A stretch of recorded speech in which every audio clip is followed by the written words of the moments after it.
Luanda is the capital and largest city in Angola. It is Angola's primary port, and its major industrial, cultural, and urban center. Located on Angola's northern Atlantic coast, Luanda is Angola's administrative center, its chief seaport, and also the capital of the Luanda province. Luanda and its metropolitan area is the most populous Portuguese-speaking capital city in the world, with over 8.3 million inhabitants as of 2020, a third of Angola's population. Among the oldest colonial cities of Africa, it was founded in January 1576 as São Paulo de Assunção de Luanda by Portuguese explorer Paulo Dias de Novais. The city served as the center of the slave trade to Brazil before its prohibition. At the start of the Angolan Civil War in 1975, most of the white Portuguese left as refugees, principally for Portugal. Luanda's population increased greatly from refugees fleeing the war, but its infrastructure was inadequate to handle the increase. This also caused the exacerbation of slums, or mussaks, around Luanda. Right now, the city is undergoing a major reconstruction, with many large developments taking place that will alter its cityscape significantly. Welcome to Positive Africa, and thanks for watching. Here on this channel, we are focused on pushing out positive vibes about the African continent by means of education and information. Consider subscribing and turning on the post notification bell so you never miss out on any of our videos. In today's video, we shall be discovering the people, sites of attraction, economy, and demographics of the most developed city in South Central Africa, Luanda.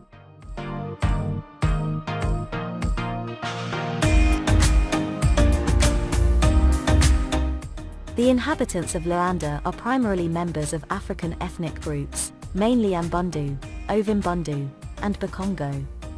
The official and the most widely used language is Portuguese, although several Bantu languages are also used, chiefly Kimbundu, Mbundu, and Kikongo. The population of Luanda has grown dramatically in recent years, due in large part to wartime migration to the city, which is safe compared to the rest of the country. Luanda, however, in 2006 saw an increase in violent crime, particularly in the shanty towns that surround the colonial urban core. There is a sizable minority population of European origin, especially Portuguese, as well as Brazilians.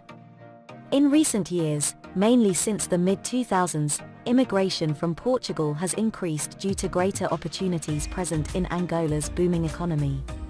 There is a sprinkling of immigrants from other African countries as well, including a small expatriate South African community. A small number of people of Luanda are of mixed race European, Portuguese, and native African. Over the last decades, a significant Chinese community has formed, as has a much smaller Vietnamese community. Luanda is divided into two parts, the Baixa de Luanda, or Lower Luanda, and the Cidade Alta, or Upper City. The Baixa de Luanda is situated next to the port, and has narrow streets, and old colonial buildings. However, new constructions have by now covered large areas beyond these traditional limits, and a number of previously independent nuclei like Viona were incorporated into the city. Until 2011, the former Luanda province comprised what now forms 5 municipalities.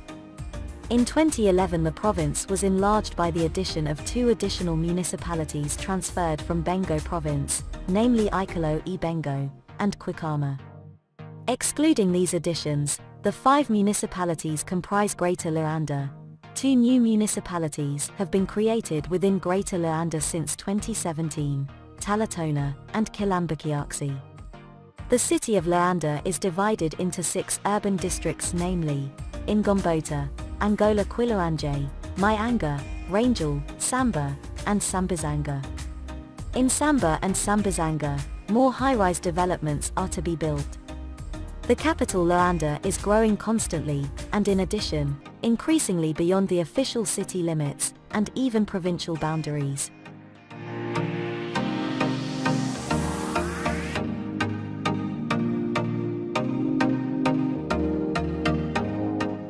Luanda has a hot semi-arid climate. The climate is warm to hot, but surprisingly dry, owing to the cool Beulah current, which prevents moisture from easily condensing into rain. Frequent fog prevents temperatures from falling at night even during the completely dry months from May to October. Luanda has an annual rainfall of 405 mm, but the variability is among the highest in the world, with a coefficient of variation above 40%.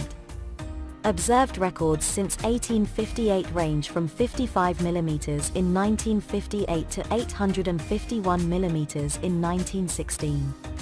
The short rainy season in March and April depends on a northerly countercurrent bringing moisture to the city.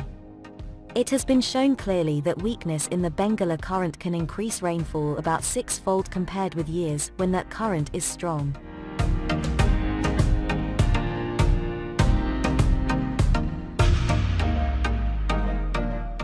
Since the end of the Angolan Civil War in 2002, the country has had one of the fastest growing economies in the world. Between 2001 and 2010, the annual average GDP growth of the country was 11.1%. The country has extensive oil and gas reserves, diamonds, and rich agricultural lands. Despite its abundant natural resources, the country still remains very poor, with 40.5% of the population living below the poverty line. The majority of the growth in Angola can be accredited to the presence of oil in the country.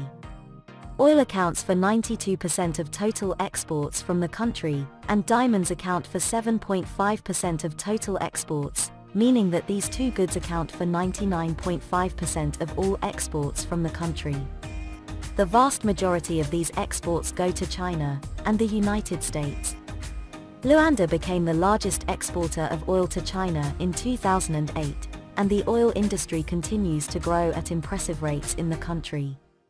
With the end of the Civil War came a huge construction boom in the capital, with skyscrapers, hotels and office buildings replacing the colorful colonial buildings and the drab flats in the center of city. This boom has been aided by over $10 billion of foreign direct investment in the last year. Much of this investment has been in construction projects. The highways, the airport, and massive public housing projects have all attracted foreign capital, and construction is booming. This has led to extreme wealth in the city.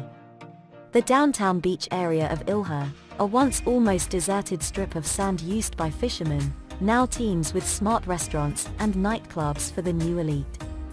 In the surrounding suburbs, brand new dormitory towns sprawl for miles, and new shopping malls provide everything that any Luandan would ever want. However, prices are wildly inflated. Nearly everything is imported, primarily from Portugal, Brazil, the United States, and China. Output levels are extremely low. 85% of the population is still engaged in subsistence agricultural.